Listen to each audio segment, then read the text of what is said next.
Hi అండి. Welcome back to our channel. ఈరోజు మీ అందరితో పిల్లల చదువుల కోసం అయితే చెప్పాలనుకుంటున్నాను. ఈ వీడియో చివరి వరకు స్కిప్ చేయకుండా చూడండి. పిల్లలు ఉన్న చాలామంది పేరెంట్స్కి సంబంధించిన టాపిక్ అనమాట. ఈ వీడియో చూసే ముందు ప్లీజ్ నా ఛానల్ అయితే సబ్స్క్రైబ్ చేసుకోండి. ఇక టాపిక్లోకి అయితే వచ్చేద్దాం. ఇప్పట్లో పేరెంట్స్ అందరూ కూడా పిల్లల్ని ప్రతి ఒక్కరూ కూడా మంచి మంచి స్కూళ్ళల్లో పెద్ద ప్రైవేట్ స్కూల్లో అయితే జాయిన్ చేసి చదివిస్తున్నారు. వాళ్ళకి స్థాయికి మించి కూడా ఏదైనా వాళ్ళు ఎన్ని ఇబ్బందులు పడినా కూడా పిల్లలు బాగా చదువుకోవాలి, వాళ్ళకి ఒక మంచి ఫ్యూచర్ని ఇవ్వాలి, వాళ్ళు ఒక మంచి పొజిషన్లో ఉండాలని చెప్పేసి పేరెంట్స్ ఇద్దరూ కష్టపడుతూ పిల్లల్ని అయితే చక్కగా ఒక మంచి స్కూల్లో అయితే జాయిన్ చేసి చదివిస్తున్నారనమాట. ఈ మధ్య నేను సుధీర్ కుమార్ గారిది ఒక వీడియో అయితే చూశాను. యూట్యూబ్లో ఆయన టీచర్స్తో మాట్లాడుతూ ఏమన్నారంటే, ఫీజులు కడుతున్నాం కదా అని చెప్పేసి పేరెంట్స్ పిల్లల్ని పెంచడం చూసుకోవడం వదిలేసి అంతా టీచర్స్నే చూసుకోమని చెప్పేసి వదిలేస్తున్నారని చెప్పేసి అన్నారు. అది నాకైతే అసలు కరెక్ట్ కాదనిపించింది అనమాట. ఎందుకంటే ఏ పేరెంట్స్ కూడా వాళ్ళ పిల్లల బాధ్యతని టీచర్స్ మీద అయితే వదిలేరండి. టీచర్స్ తోటి మా పిల్లలు ఎలా చదువుతున్నారు ఏంటి, ఒకవేళ చదవకపోతే కొంచెం మా పిల్లలకి మార్క్స్ రావట్లేదు అని చెప్పేసి అడుగుతూ ఉంటారు.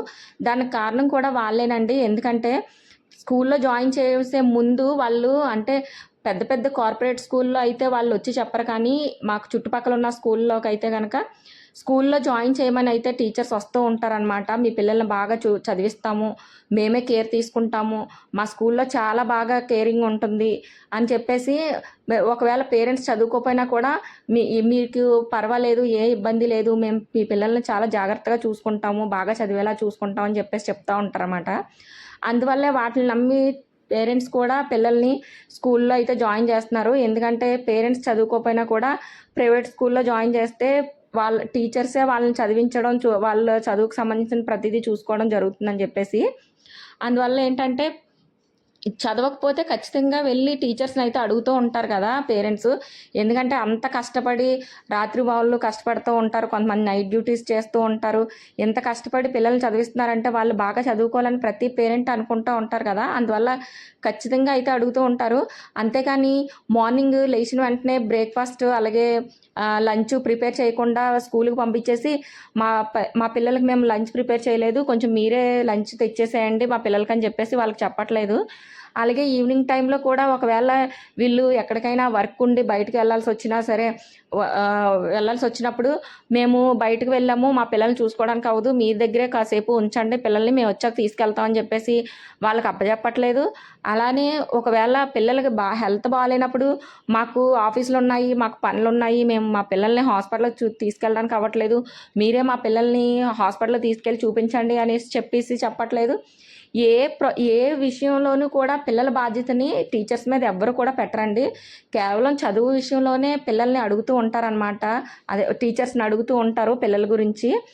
ఇంకోటి ఏంటంటే చాలా వరకు ఇప్పుడు పేరెంట్స్ని బ్లేమ్ చేస్తున్నారు. అలాగే స్కూల్స్లోని ఎంత కష్టపడి ఇన్ని లక్షల ఫీజులు, వేల ఫీజులు కడుతున్నప్పుడు ఒకవేళ ఇన్ కేస్ ఆ టైంకి కట్టలేక టర్మ్ ఫీజు కట్టకపోతే పిల్లల్ని ఎగ్జామ్స్ కూడా రాయలేని స్కూళ్ళు ఉన్నాయండి చాలా చాలా చోట్ల. ఎందుకంటే ఒక 1 వీక్ 10 days ఒకవేళ ఫీజు కట్టడం లేట్ అయిందంటే ఎగ్జామ్స్ టైంలో హాల్ టికెట్ కూడా ఇవ్వడం మానేసి ఫీజు కట్టే వరకు పిల్లల్ని బయట నించోబెట్టేసిన స్కూళ్ళు ఉన్నాయి. వాళ్ళు అంత స్ట్రిక్ట్గా ఉన్నప్పుడు పేరెంట్స్ కూడా ఖచ్చితంగా అంతే కరెక్ట్గా మా పిల్లలు బాగా చదవాలని చెప్పేసి రూల్స్ హక్కు కూడా పేరెంట్స్కి ఉంటుంది కదా. అందులోనూ ఒక టీచర్ అయితే అన్నారు, మా దగ్గర 8 గంటలే ఉంటారు, మిగిలిన 10 hours మీ దగ్గరే కదా ఉంటారు, వాళ్ళు ఎలా చదువుతున్నారు ఏంటి వాళ్ళు అన్నీ మీరే చూసుకోవాలి కదా, మేము ఇంతమంది స్టూడెంట్స్ని చూడాలంటే మాకు ఎలా కుదురుతుంది అనేసి. ఫీజులు జాయిన్ చేయించుకున్నప్పుడు తెలుస్తుంది కదండి, అంటే అంతమంది పిల్లల్ని ఒక టీచర్ చూసుకోవాలని చెప్పేసి. అలాంటప్పుడు మీరు ఫస్ట్లోనే ఉండాలి. ఎందుకంటే పేరెంట్స్ కరెక్ట్గా చదువుకొని ఉండాలి, పిల్లలకి మీరే చెప్పగలిగి ఉండాలి, అప్పుడే మేము జాయిన్ చేసుకుంటామని చెప్పేసి. ఫస్ట్లో అయితే జాయిన్ చేసేసుకుంటారా, తర్వాత పేరెంట్సే చదివించాలి చూసుకోవాలి, అందుకే మీ బాబుకి మార్క్స్ రావట్లేదు మీరు పట్టించుకోకపోవడం వల్ల అంటారు. చాలామంది పేరెంట్స్ చదువుకోలేని వాళ్ళు ఉన్నారండి. 90s 80sలో వాళ్ళు ఏంటంటే చదువుకున్నా కూడా ఇంగ్లీషు రాని వాళ్ళు చాలామంది ఉన్నారు. అలాంటి వాళ్ళు పిల్లల్ని దగ్గరుండి చదివించాలంటే కొంచెం కష్టం కదా. దానివల్ల చాలామందికి ఇబ్బంది అవుతుంది అనమాట. కూర్చొని దగ్గరుండి హోంవర్క్ చేయించాలన్నా చదివించాలన్నా వాళ్ళకి అర్థం కాలేనప్పుడు వాళ్ళు ఎలా కూర్చొని చదివిస్తారో తెలీదు. కొంతమంది చదువుకున్న వాళ్ళైతే చదివించేస్తారు. ఇంకోటి ఏంటంటే పేరెంట్స్ డబ్బు సంపాదనే ముఖ్యంగా చూసుకొని పిల్లల్ని అయితే అసలు పట్టించుకోవట్లేదని. నిజంగానేనండి, పిల్లల్ని పట్టించుకోవట్లేదు అంటే స్కూల్లో జాయిన్ చేస్తున్నారంటే చదువు విషయంలో ఒక్కటే టీచర్స్ చూసుకుంటారని చెప్పేసి అనుకుంటారు తప్ప మిగిలిన ప్రతి విషయంలోనూ పేరెంట్స్ ఎంత బిజీగా ఉన్నా సరే పిల్లల్ని పట్టించుకుంటారండి. మీకు స్కూల్లో జాయిన్ చేసి ఆ వేలకు వేల ఫీజులు కట్టడానికే పేరెంట్స్ ఇద్దరు కష్టపడాల్సి వస్తుంది. అదే అంతంత ఫీజులు లేవనుకోండి, చక్కగా వైఫ్ ఇంట్లో కూర్చొని చక్కగా పిల్లల్ని చదివించుకోవచ్చు. ఇంకోటి ఏంటంటే అదే టైం ఉండి పేరెంట్స్ చదివించుకోగలిగితే అంత ప్రైవేట్ స్కూల్లో జాయిన్ చేయాల్సిన అవసరం లేదు కదా. చక్కగా గవర్నమెంట్ స్కూల్లో చదివించుకొని ఇంటికి వచ్చిన తర్వాత వాళ్ళే కూర్చొని వాళ్ళకి ఎక్స్ప్లెయిన్ చేస్తూ వాళ్ళకి లెసన్స్ అన్నీ చెప్పేసుకుంటారు కదా. అలాంటప్పుడు ప్రైవేట్ స్కూల్లో జాయిన్ చేయాల్సిన అవసరం కూడా లేదు కదా. అందువల్లే టైం లేక లేదంటే పిల్లలు బాగా చదివించాలని ప్రైవేట్ స్కూల్లో జాయిన్ చేస్తున్నారు.